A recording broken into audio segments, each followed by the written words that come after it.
নমস্কার, কেমন আছেন সবাই? প্রবাসে ঘরকন্যা আইটি ভ্লগে আপনাদের স্বাগত জানাই। আজ সোমবার, দুপুর এখন 12টা। প্রস্তুতি চলছে গরম গরম পেঁয়াজি ভাজার। এবার যখন দেশে গিয়েছিলাম জুন মাসে, প্রচণ্ড তো এবার গরম পড়েছিল। মাকে তখন আবদার করে একদিন বলেছিলাম যে মা একদিন পান্তা খাইও তো। বহু বছর হয়ে গেল আমি একটু পান্তা খাই না। এক তো এই দেশে গরমটাও খুব একটা বেশি পড়ে না, আর মানিক খায় না, ছেলে মেয়েরাও খায় না, একার জন্য ওই জন্য আর ব্যবস্থা করে ওঠা হয় না। কিন্তু বিয়ে বাড়িই বলুন বা বিভিন্ন জায়গাতে আমার ঘোরাফেরার কারণে সেটা আর পূরণ হয়ে ওঠেনি। কিন্তু মায়ের মনে মনে সেটা ছিল জানেন। এবার এসে এইসব কালী পুজো দুর্গা পুজো মিটলো, দিয়ে বলছে আজকে দাঁড়া, তোকে ভালো করে পান্তটা খাইয়ে দিই। এক তো আবার ঠান্ডা পড়ে যাচ্ছে, আর হু হু করে আমার দেশে ফেরার দিনগুলোও এগিয়ে আসছে। আবার কবে দেশে যাবি, তাই আজ তোকে ভালো করে সাজিয়ে গুছিয়ে পান্তটাকে খাইয়ে দিয়ে যাব। নাতি নাতনি আর জামাইয়ের জন্য মা একটা মাছের ঝোল ভাত নামিয়ে দিয়েছে, কারণ ওরা আবার একদমই পান্ত খায় না। আর আমাদের এবার হবে পোস্ত বাটা। আমরা আবার খুব পান্তা ভাতের সঙ্গে এই পোস্ত বাটা খেতে ভালোবাসি। অল্প একটু কাঁচা সর্ষের তেল, কাঁচা পেঁয়াজ, কাঁচা লঙ্কা দিয়ে একদম সেই অমৃতর মতো লাগে। একটা কাঁচা লঙ্কা দিয়ে দাঁড়ান মাকে আগে পোস্তটা বেটে দিই। গরমকাল তো এখানে অনেক দিন আগেই চলে গেছে, এখন চলছে হেমন্তকাল। তাই গ্রীষ্মকালে পান্তা ভাত যেমন নিজের থেকে একটা টক ভাবটা চলে আসে, সেই টকটা তো আসেনি, কিন্তু গাছে লেবু আছে, একটুখানি লেবু টিপে নেবো, তাহলেই সুন্দর টক হয়ে যাবে। জিরে আর শুকনো লঙ্কা ভাজা দিয়ে আলু ভাতেটাকে মাখবে মা, ওই জন্য জিরে আর শুকনো লঙ্কাটা ভাজতে দিয়েছে। কত বছর পর যে আজ পান্তা ভাত খাবো ভেবেই মনটা খুশিতে ভরে উঠছে। এদেশে আসার পরে এটি আমার প্রথমবার পান্তা ভাত খাওয়া, প্রায় 8-9 বছর পরে। মা সকাল সকাল আজকে আমাকে দারুণ সারপ্রাইজ দিয়েছে। যখন আমি আর মা সকালে জলখাবার খাচ্ছিলাম, বাচ্চারা তো স্কুলে চলে গেছে, ওর বাবা অফিসের কাজে। মা তখন বলছে আজ তোকে একটা দারুণ জিনিস খাওয়াবো। আমি জিজ্ঞাসা করছি কি, বিরিয়ানি? মা বলছে বিরিয়ানি তো রোজই খাস, তোদের ভিডিওতে দেখি, কিন্তু আজ তোকে যে জিনিসটা খাওয়াবো এটা তুই বহু বছর খাসনি। এবার দেশে গিয়ে আবদারও করেছিলিস, সেটাও তখন মেটাতে পারিনি। আমি আর খুঁজে পাচ্ছি না কি, আমি আসলে ভুলেই গেছিলাম জানেন। তখন বলছে দাঁড়া, আজকে তোকে জমিয়ে পান্তা ভাত খাওয়াবো। সেই থেকেই আমার মনটা খুশিতে অস্থির।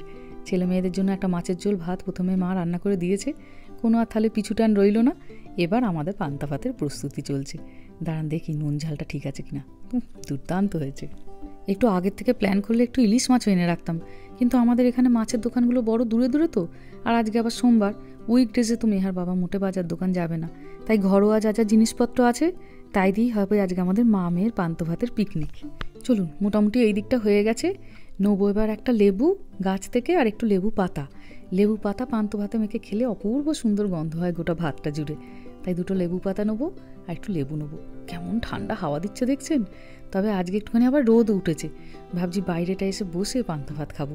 ঘরের মধ্যে আজ আর খাবো না, হালকা হালকা গায়ে এই শীতের রোদটা পড়বে, শীতের রোদ গায়ে মেখে খাবো আমার প্রিয় পান্তা। চলুন ভেতরটায় যাই, বাকি জিনিসগুলোকে নিয়ে এসে বাইরে একটা ম্যাট পাতবো, দিয়ে তারপরে খেতে বসবো। কত লেবু হয়েছে দেখছেন। আমার প্রতিবেশীদেরও জিপ লকে করে করে 3-4টে করে লেবু দিয়েছি, তারাও তাদের বাগানে যখন সিম হয় বেগুন হয় আমাকে দিয়ে যায়। আমার বাগানে একটু লেবু হয়েছে তাই দিয়ে এসেছি। এদেশে সারা বছরে মোটামুটি 2-3টে মাস খুব ভালো করে গরম পড়ে। তো এই 2-3টে মাসের মধ্যে যদি আপনি একটুখানি পান্তা ভাত ব্যবস্থা করে খেতে পারলেন ভালো। নাহলে শীতকালটাতে এতটাই বেশি ঠান্ডা পড়ে, তখন পান্তা ভাতের কথা আর মনে থাকে না। তখন মনে হয় গরম গরম ভাত, একটু আলু সেদ্ধ, কুমড়ো সেদ্ধ, এরকমভাবে গরম ভাত খাই। শীতকালে যদি ঘরের ভেতরে আপনি রুম হিটার না চালান, গোটা বাড়িটাকেই মনে হবে একটা ফ্রিজ তৈরি হয়ে গেছে। একদম গরম খাবার দাবার টেবিলে নিয়ে বসে খেতে বসতে হয়, নাহলে খেতে খেতেই অনেক সময় দেখা যায় খাবার দাবার ঠান্ডা হয়ে গেল। বেশিরভাগ ক্ষেত্রে ছেলে মেয়েদের ক্ষেত্রে অমন হয় জানেন। ওরা তো খুব তাড়াতাড়ি খেতে পারে না, তাই ওদের খাওয়াতে খাওয়াতে মাঝখানে একবার গিয়ে আবার খাবারটাকে গরম করে নিয়ে আসতে হয়। না হলে শেষের দিকের খাবারগুলো ওদের এমন ঠান্ডা হয়ে যায় মনে হয় ফ্রিজ থেকে সবে মাত্র বার করলাম। আলু ভাতেটা এত সুন্দর মাখা হয়েছে। সকালে 2টো ডিম সেদ্ধ ছিল, ওইগুলোকেও একটুখানি নিয়ে নিলাম কেটে ব্যবস্থা করে। এবার সুন্দর করে থালাটাকে সাজাবো। কত দিন ধরে মনে মনে ইচ্ছা হতো ভালো করে একটু পান্তা ভাত খাবো, আর আজকে যখন সেই দিনটা এসেইছে, ভালো করে সুন্দর করে সাজিয়ে তারপরে খেতে বসবো। এই যে সকালে মা এই ভাতটা ভিজিয়ে দিয়েছিল। এই মাটির বাটিটা আমার 1 বছর হলো কেনা পড়েছিল জানেন, ব্যবহারই হচ্ছিল না। মা বুদ্ধি করে ওটাতেই ভাতগুলোকে ভিজিয়েছে। চল তাহলে খাই। আমি ভাবছি যে এতই যখন সুন্দর ব্যবস্থা হলো, পান্তা ভাত আর চেয়ারে মানায় না মা, চলো বাইরেটাকে বরঞ্চ একটা মাদুর পেতে বসে খাই। মাদুর তো নেই এখানে, ওই একটা ম্যাট পেতে বসে খাই। চলো ওটা বরঞ্চ ভালো হবে।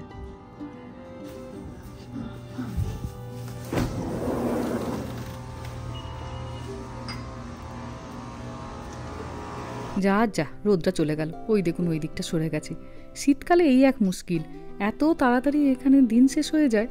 যেহেতু এখন প্রায় মোটামুটি 1:30-1:45 মতো বাজে, 3-4 ঘন্টা তো রোদটা ছিল, বাইরেটা খুব ঠান্ডা আর নেই। বেশ একটু হালকা গরম গরম লাগছে। আর যদি আমাকে বিরিয়ানি আর পান্তা ভাত দুটো অপশন দেওয়া হতো, চোখ বন্ধ করে আমি পান্তাটাকেই নিতাম। বিয়ে বাড়ি গিয়ে তুই খেতে চাইলি যে মা আমাকে একদিন পান্তা ভাত খাওয়াবে, কতদিন খাইনি। তখন পান্তা ভাত হতো, ভাত কি আর থাকে না বাড়িতে? এই বাড়িতে যেটা গরমকালে খাওয়া হয় জুত করে, সেটা হতো। ঠিক কথা, এমন গুছিয়ে পান্তা ভাত বোধহয় আমি আজ 10 বছর খাইনি, জানো। সেই জন্য তো মনে হলো একদিন খাই। এখানে এসে তো যখনই হয়তো পান্তা ভাত খেতাম, দুটো হয়তো রাতের ভাত বেজে গেছে। আর এখানে ঠান্ডাটা বেশি তো, আর গরমকালে তো দেশে চলে যেতাম বেশিরভাগই, তো পান্তা আর খাওয়া হয় না।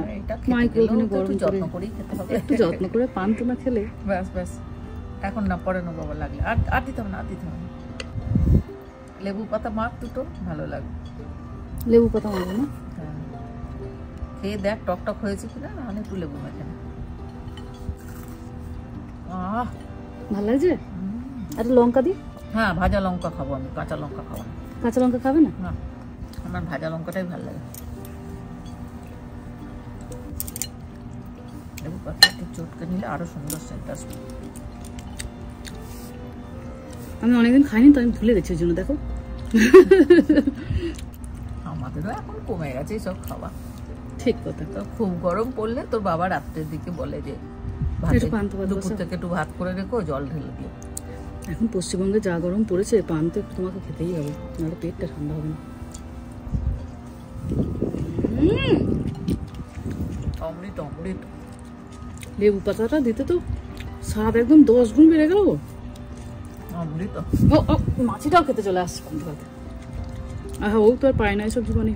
আবার রাতে হয়তো সবার ভাত হচ্ছে, এক মুঠো ভাত মনে হচ্ছে একটু কম হবে, ওর সঙ্গে যদি দুটো মুড়ি মেখে নাও, সেটাও দারুণ। ঠিক কথা, এত ভালো লাগছে। আলু মাখাটাও খুব ভালো হয়েছে, ভালো আছে। পান্তা ভাত খেলেও আমি দুটো ভাত বেশি খাই। লাস্টে আবার জলটা চুমু দিয়ে খেতে হবে, তারপর ফ্যানটা ছেড়ে একটু ঘুমিয়ে পড়তে হবে, ঘরটা একটু অন্ধকার করে টানা ঘুম। রোদটা চলে গেল দেখলে, ভাবলাম একটু রোদে বসে পান্তা খাবো।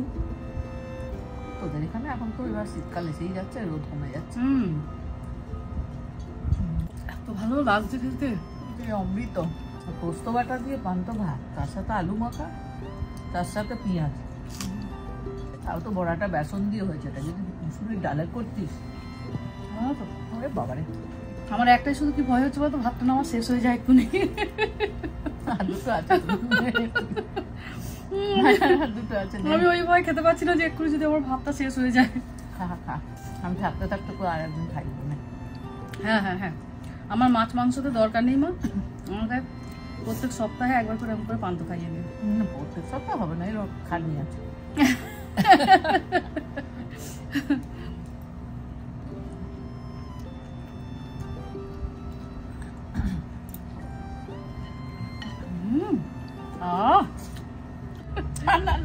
না তুই না না, নেবো না, একদমই নেবো না।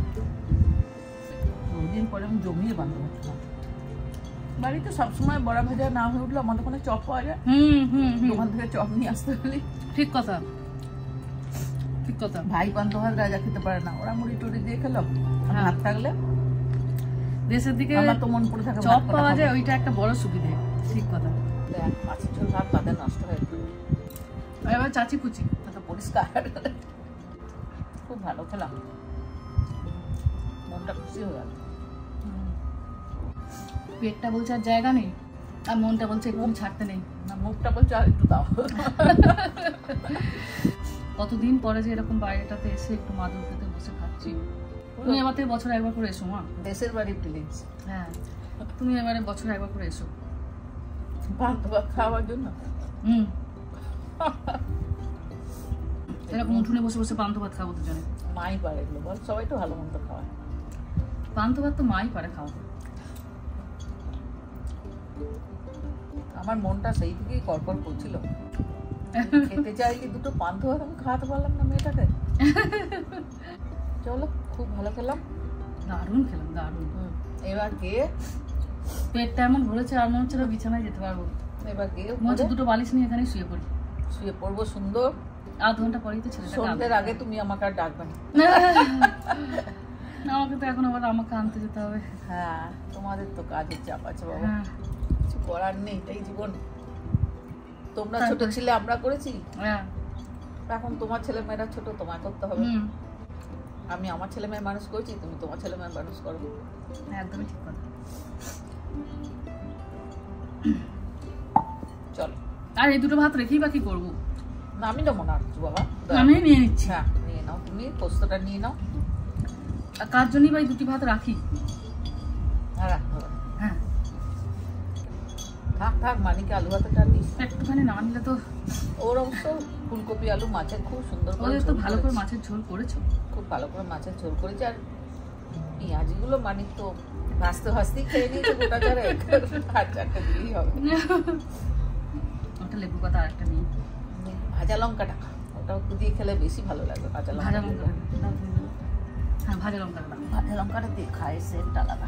ঠিক কথা। আমাদের বাড়ির উল্টো দিকে একটা মেক্সিকান ফ্যামিলি এসে ভাড়ায়, ওরা চালাচ্ছে সেটা। আমি নালে আমাদের বাংলা হিন্দি নয়, এসে থেকে তো কোনোদিন শুনিনি। ওরা এরকম গান নাচ এইসব খুব পছন্দ করে। ভালো, খারাপ তাহলে বড্ড নিরিবিলি, বড্ড চুপচাপ, এত বাড়ি, একটা আওয়াজ, স্কুল যাওয়া ছাড়া লোকের মুখ দেখার উপায়, এক অদ্ভুত ব্যাপার, শুধু গাড়ি দেখো। কি করছো তোমরা এখানে? মামা এখানে বসে আছে, আজ পূজা বানাচ্ছি আমি। এখানে আমাদের পান্তা ভাতের পিকনিক চলছে। বাহ, অসাধারণ। একদম গুছিয়ে বসে সমস্ত কিছু ব্যবস্থা করে পান্তাকে শান্ত হয়ে যাও, দিয়ে প্রশান্ত মহাসাগর ঢুকতো। দুটো পেঁয়াজি খাওয়া যাক, দেখি দুটো পেঁয়াজি খাওয়া যাক। না তোমার জন্য পেঁয়াজি আছে, তোমার কল চলছিল বলে তো ভাত খাওনি, বা চলো তোমার খেতে দেবো, চলো আসছি। এখনো চলছে। তোমাদের জন্য ভালো করে ফুলকপি আলু দিয়ে মাছের ঝোল করেছে মা। Thank you. ভালো আইডিয়া না? কি ভালো লাগছে, এই খোলা আকাশের নিচে একটা মাদুর পেতে দুজনে মিলে পান্তা খাচ্ছি, এত ভালো লাগছে। আর মন খুলে গল্প করছি, আর মন খুলে গল্প। ঠিক আছে, ঠিক আছে, যাও যাও, তুই খেয়ে নে, খেয়ে নে, কমপ্লিট কর, চল। একদম অমৃত। এসে আমি কদিন 2-4 দিন ভালো ভালো রান্না করে খাওয়ালাম, আজকে নাম হলো পান্তর। আমি বিরাট পান্তা খেতে ভালোবাসি। 100 পেয়ে গেল পান্তর। 100-200 ওরে বাবারে, 100-200 পেয়েছে পান্তা। আছে প্রচন্ড ঠান্ডাটা পড়ার আগেই খেতে হবে। শীতকালে পান্তা ভাত খেলে কাঁপুনি লেগে যাবে প্রথম কথা। না, ঠান্ডাটা পড়ার আগে একদম খেয়ে, ঠান্ডাটা পড়ার আগে, সেটাই তো বলছি। কারণ এখানে যা মারাত্মক ঠান্ডা পড়ে, ওই ঠান্ডায় পান্তা খেলে দুজনেই শেষ। ঠান্ডায় পান্তা ভাত খেলে কাঁপবি টুকটাক করে, তখন দেখবো দুজনেরই গা হাত পা ঠান্ডা হয়ে গেল। না শেষ, সেটা করা চলবে না বাবা। শেষ। তুমি আবার নতুন ছেলের বিয়ে দিয়েছো? না, দরকার নেই। চলো, খুব ভালো খেলাম, এত ভালো খেলাম। মা অন্নপূর্ণা আজ আমাদের খুব ভালো খাইয়েছে, বুঝে গেল মনটা। মনে হচ্ছে একটা বিন্দুও ছাড়তে পারছি না, যা চাচ্ছি সেটাই তো মনে হচ্ছে, তাহলে আর ধুতে হবে না। সেরকমই লাগছে আমার। আমি এত চেটে কখনো চিকেন মাটন দিয়ে ভাত খাই না। হ্যাঁ সেটাই তো বলছি, আমার মেয়ে অল্পেই সন্তুষ্ট। তো দিদা বলতো, আমার মা, যে আমার ঠাকুমার কথা বলতো, যে আমার শাশুড়ি মানে কিছু থাক না থাক, হাঁড়িতে এক মুঠো ভাত আর একটা আলু থাকতো, ওইটা নাকি তার লক্ষ্মী। মানে আগেকার দিনে বড় ফ্যামিলি ছিল, জয়েন্ট ফ্যামিলি, বউদের পাতে লাস্ট অব্দি প্রত্যেকের হয়তো তরকারি পাতি কুলাক না কুলাক, আলু ভাতেটি মেখে তার এক মুঠো ভাত খাবে, তার জন্য এক মুঠো ভাতটা আলু ভাতেটা মেখে পাওয়া। হ্যাঁ, বড় বড় ফ্যামিলি ছিল তো, হতো হয়তো যেদিন পেতো, যেদিন এক দিন পেতো না, তারা মুখ বুঝে আলু ভাতের সাথে এটা ওটাই মেখে, একটু পোস্ত বেটে মেখে, এই করে করে এই মাখা জিনিসগুলো এসেছে। আবার বলছে ছোলার ছাতু দিয়ে পান্তা ভাত খেতে তো, হ্যাঁ আমার মা বলে তো ঠাকুমা ওটা আবার করতো, হয়তো তরকারি কম আছে, কি পোস্ত বাটা হয়নি, বলতে একটু ছাতু মেখে নে। আমার আবার ঠেকুরে উঠে গেল তখন বলতে যে ওই ছাতু, ছোলার ছাতুটা, অন্য ছাতু না, ছোলার ছাতু ভালো লাগে। হ্যাঁ, এরকম কাঁচা পেঁয়াজ, কাঁচা তেল, কাঁচা লঙ্কা কুচি মেখে খেলেও ভালো লাগে। লিট্টির মধ্যে তো ছাতুই দেয়, খেতে তো ভালোই লাগে। ছোলা ভাজাটা তো একটা আলাদা সুন্দর টেস্ট, গন্ধ আছে, ভালো লাগবে। যাই হোক, চলুন আজ গপ্প মনে হয় আর শেষ হবার নয়, খানিকক্ষণ গপ্প করে নিয়ে তারপরে যাবো আমাকে আনতে। ভিডিওটাও চলুন তবে আজকে এখানেই শেষ করছি। সবাই ভালো থাকবেন, সুস্থ থাকবেন, সাবধানে থাকবেন। আর ভ্লগটা কেমন লাগলো সেটা আমাকে অবশ্যই কমেন্টে জানাবেন। ভালো লাগলে একটা লাইক করে দেবেন। সবাই ভালো থাকবেন, সুস্থ থাকবেন, সাবধানে থাকবেন। দেখা হবে খুব শিগগিরই পরের একটা ভ্লগে।